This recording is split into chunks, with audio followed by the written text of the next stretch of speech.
But we also need to be focusing on the West Bank, because Hamas is not in the West Bank, and yet, after October 7th, Israeli forces, as well as the settlers, the extremists that have been enabled by the IDF and the Israeli government, have killed hundreds of Palestinians in the West Bank.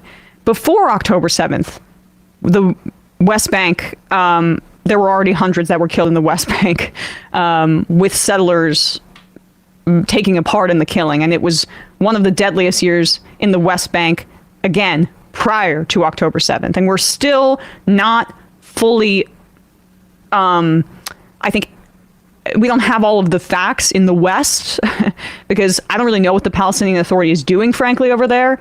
But we don't have all of the facts about the number of dead in the West Bank.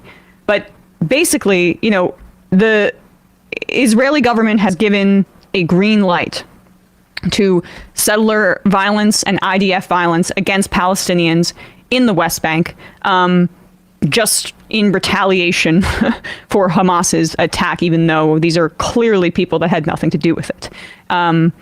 But it's just an excuse, as we know, to seize more territory, to take more homes, to kill more Palestinians, to expand the boundaries of the Israeli state.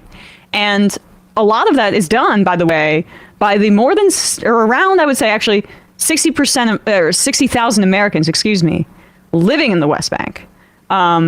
Settlers who are just like extremist Americans who believe in Israel as an ethno-state and have chosen to move to the occupied West Bank, which is illegal under international law, in order to settle there and remove Palestinians from their homes. Some of the worst people out there, you know, and they're extremists and in many ways driving the violence and the expansionism and the extremism of the Israeli government. So